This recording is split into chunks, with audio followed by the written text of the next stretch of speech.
comme ça sur le plan purement budgétaire. d'accord alors balaa ñuy jeexal nag parce que ni ñuy cërale ci waxtu li ci des daanaka bareetul mais dama bëgg ñu daaneel ci benn boo xam ne c'est une attente pour tous les Sénégalais. Bay ça concerne le Sénégal et les FMI la situation économique du pays j'ai lu sur Tribune Quotidien ils nous ont dit que y a une rencontre secrète bu am entre Cheikh Diba ak FMI êtes-vous au courant.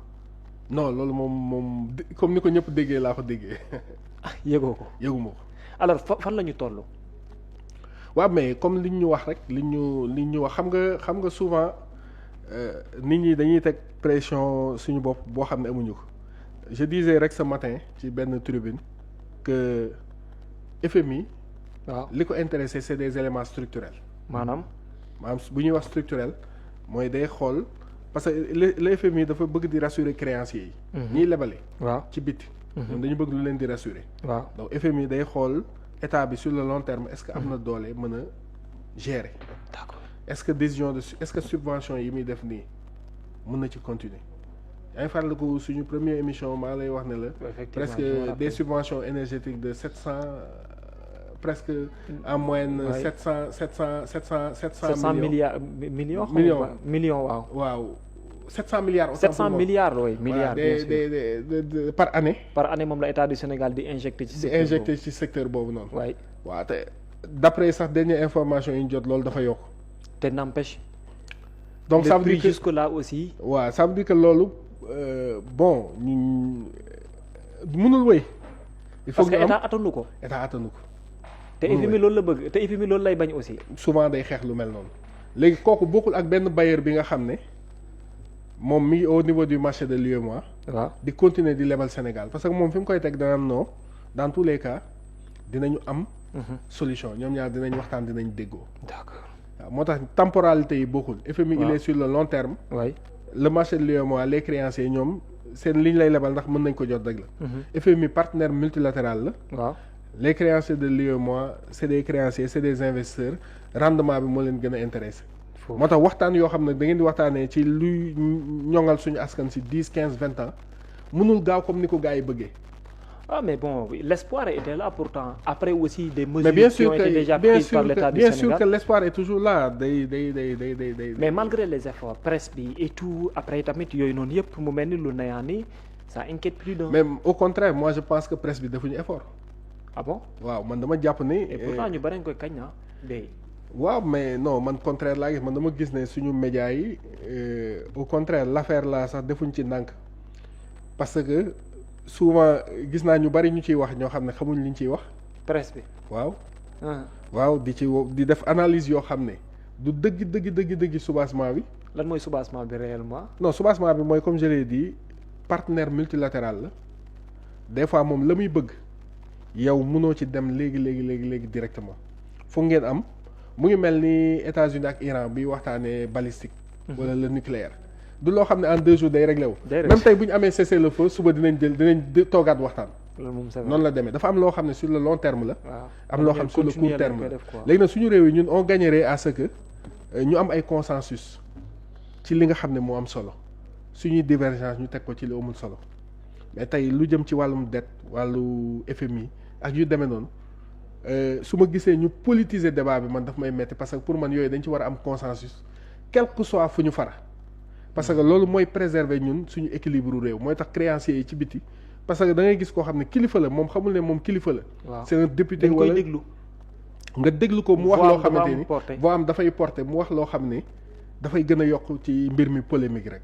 d'accord donc nag je parle de tous bords que ça soit de l'opposition du pouvoir comme du pouvoir. voilà donc war nañu mën a am des consensus forts ci question yooyu léegi nag ce qui est accessoire peut-être mën nañ ci wute en tant que. est-ce que mën nañ retenir aussi que Cheikh Diba avec ses compagnons wala ses collègues wala ñi muy bokkal ils sont en train de faire le travail qu'il faut.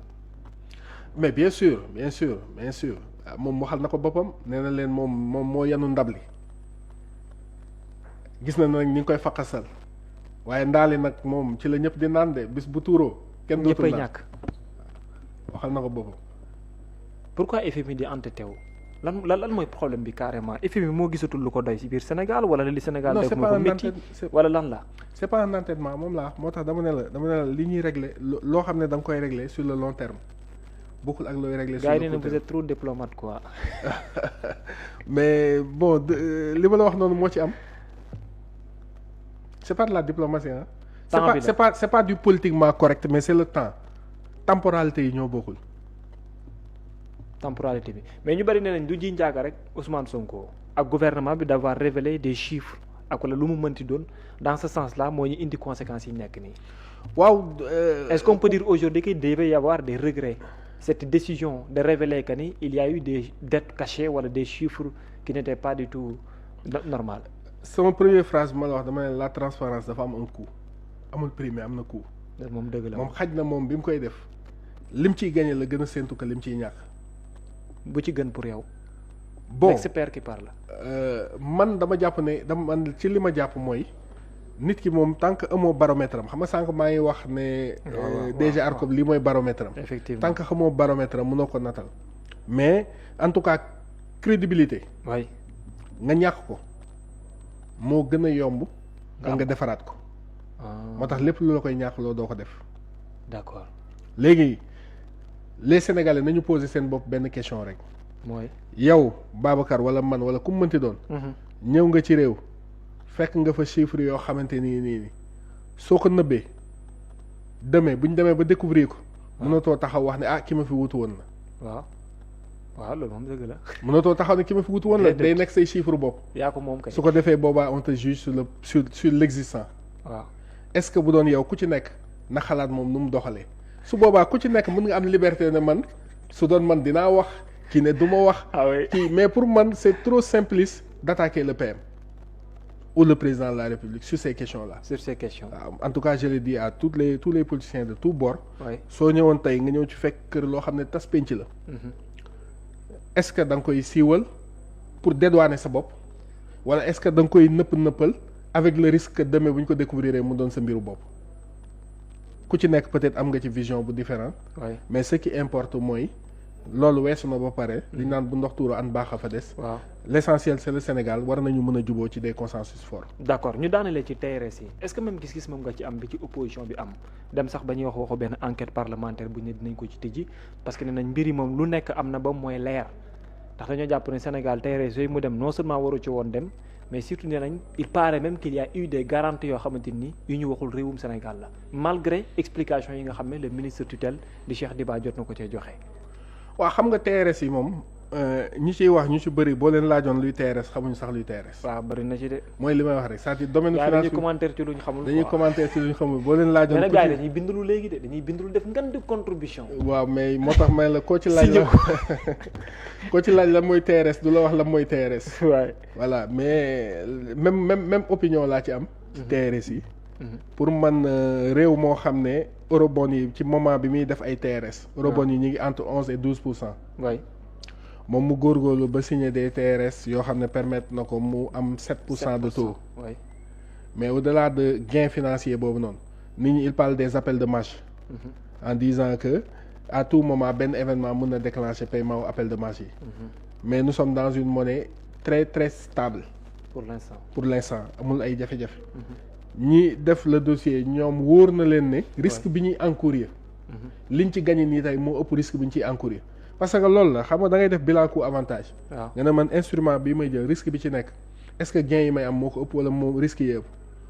ñoom c'est des techniciens ba dugal loolu noonu ba am ci tey liñ ci am. pour man le débat doit être technique. j'ai bien aimé une contribution fàtte naa turu ki ko def. mais c'était très c'était daanakan. non c'était pas Madana Kane c'était une contribution écrite non du politicien. Ok une contribution écrite bu baax la kon. waaw mais ci li mu bind. contribution bi da nga ciy sentir ne moom ci technicité yi la nekk. la yem mu ngi discuter ci les appels de marge sur le taux sur le choix sur les risques globaux yi nekk ci genre montage yooyu noonu. d'accord mais newul ci waxu politique.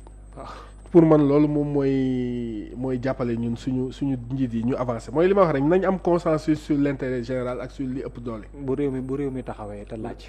jërëjëf en tout cas Beye li ñu cërli woon ci waxtu jeex na en tout cas amoon naa mbégte bu mag a mag dalal la war nañu xuus nag ci yeneen poñ mais je pense que ni seen liggéey bari na mais di nga gën a am beaucoup plus de disponibilité parce que maa ngi jot message yu bëree bëri nii notamment Ousmane maa ngi koy nuyu bu baax a baax nee na ma félicitations pour cette émission là pour la première fois moom mu am mbégte pour seetaan lu mel nii. kon Mais- disponibilité bi dina gën a yaatu. mais merci beaucoup jërëjëfati. jërëjëf mu nekkoon Modou Bey moom ci jëmoom nekk inspecteur principal trésor nekk également coordonnateur du centre d'études de recherche en économie en commande publique doonoon sunu gaan ñamoon mbégte bu mag a mag doon ko fi dalal jaajëfal ko ci disponibilité bi mbokk yi yéen itam jaajëfal leen ci disponibilité bi ak teewlu bi jaajëfal Tobi Niang Alioune Ba ak ki nga xam moo di Baas ñoom ñu nekkoon ci wàllum xarala gi jërë ngeen jëf mbokk yi ñu yendoog jàmm 20h da ngeen am seen émission ultimatum balaa boobu 17h seen émission relax time demain à partir de 8h comme tous les matins du lundi au vendredi matinal point sn jaa ngeen jëf